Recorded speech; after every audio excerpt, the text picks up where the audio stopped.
Hi there guys, thank you for taking the time to view our TLS video submission. My name is Ali, this is my teammate Daniel, and we're Team Phoenix.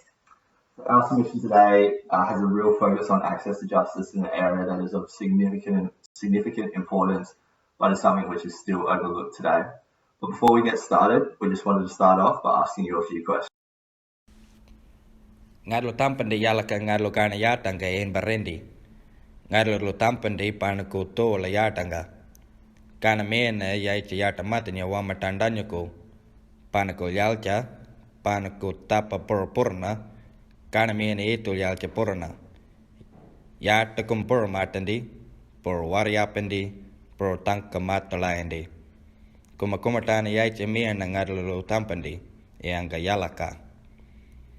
Panako yata kumatana yata kandi pato ara kuma warnanku.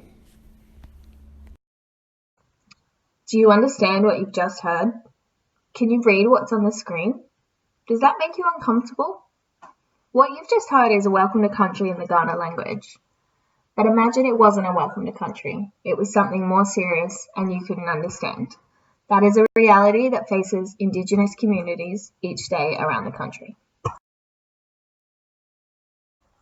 It has been well documented the serious disadvantage that Indigenous people face, particularly in accessing justice. Despite widespread knowledge of these kinds of issues facing Indigenous people, the question of how Indigenous people can access justice, essential services, and basic legal information and advice in a way which is easily understood remains unanswered.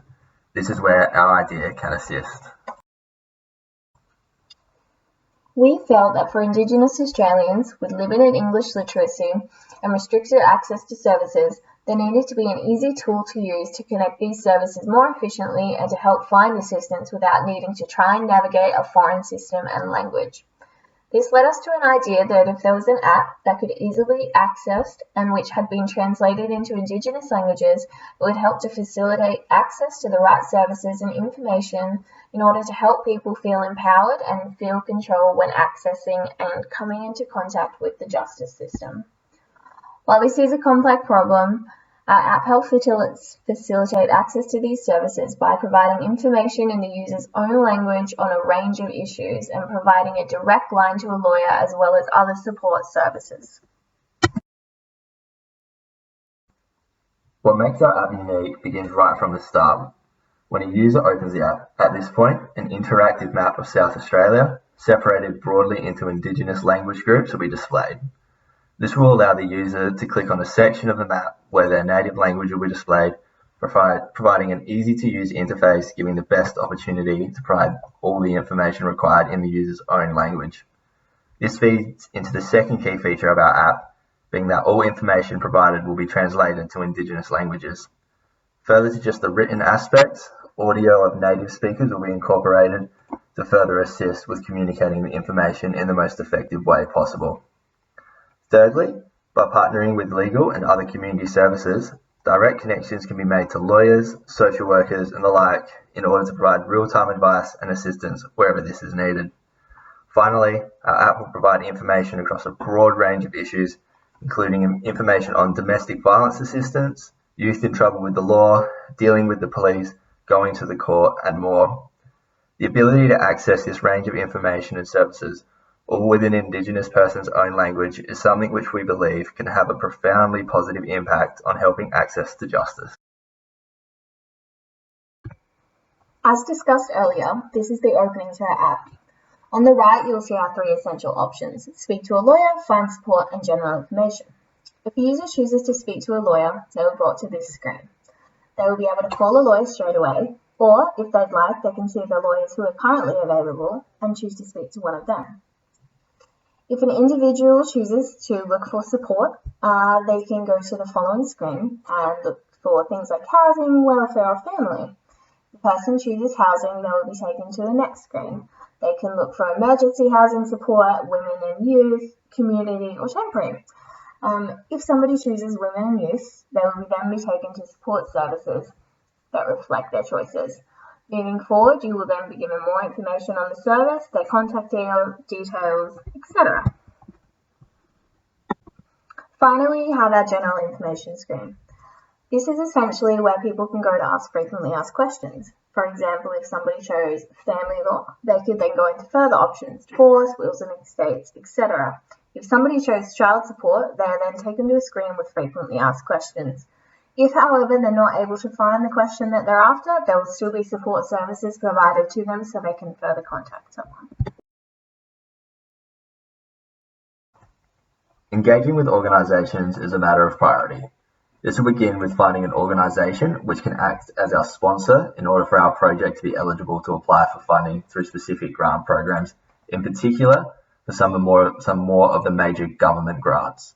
We'll also be looking to engage organisations which specifically provide Indigenous legal services, and in addition to this, community service organisations will also need to be engaged with. These organisations would include domestic violence services and shelters, services for homelessness, and services that provide assistance to youth. The law profession is also highly philanthropic. We believe that through connections with commercial firms, we'd be able to receive support, whether this be financial or legal, in order to assist with our project. Beyond professional organisations, we plan to build our network of support services to include CLE clinics and classes at universities. This will allow us to access a resource of current law students who will be able to provide assistance to Indigenous people under supervision, as well as helping to build a generation of lawyers who will have a greater understanding of and hopefully a future impact on Indigenous communities. We believe that community consultation is incredibly important and it is at the centre of our project. As we mentioned earlier, the project is not just about developing the app, but it is about helping to empower Indigenous communities in accessing justice. Allowing Indigenous communities to have the greatest input into how this can best be achieved is the most likely way the app will be successful. As a part of the community consultation process, we'll be able to make sure our app reflects Indigenous values, culturally appropriate imaging and audio, and focuses on the needs and prioritises the community. The consultation process will truly inform the final design, content and operation of the app to make sure it will be user-friendly and as focused as possible. The consultation process will also help to build valuable relationships, trust and confidence within communities and to ensure that we correctly translate these beautiful languages. At this stage, we plan on developing the app as a native app, which will rely on pre-uploaded data and information. It is important that it is a native app as we will require a fast user experience and some complex features such as the use of various languages and call functions. While app development costs can vary significantly depending on the complexity of the app being developed, we believe that there is adequate funding which can be sourced to cover these costs. However, the complexity and design of our app can be tailored dependent on the funding which can be secured to roll out a less expensive initial version.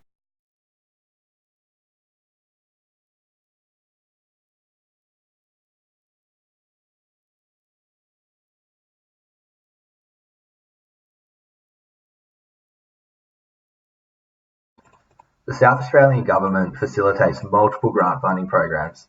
Of most relevance to us is the Grants for Community Organisations through Grants SA. This program allows for organisations to apply for funding of $10,000 to $100,000. When considering timeline, we have projected that our app could be ready to be rolled out in specific Indigenous communities by January 2022. A major part of the time taken to reach a delivery of our product is the timing of grant programs and the focus on community consultations. A common issue which is raised when discussing our app is that of mobile phone and data coverage. However, from our research, we have been able to discover that the majority of Indigenous communities are currently within this range. Moving forward, the expansion of our app will initially be targeted at incorporating as many Indigenous languages from South Australia as possible. However, expanding the information to other states and territories is a future priority. Once the base is set in South Australia, we believe growing the reach of our app throughout Australia is more than achievable.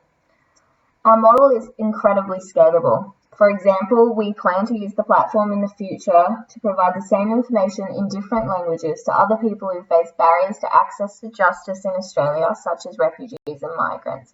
Rather than just a map of South Australia or Australia on the opening screen, there will be a globe to choose from. I hope we've been able to demonstrate the significant challenges which some Indigenous people face every day in order to access justice.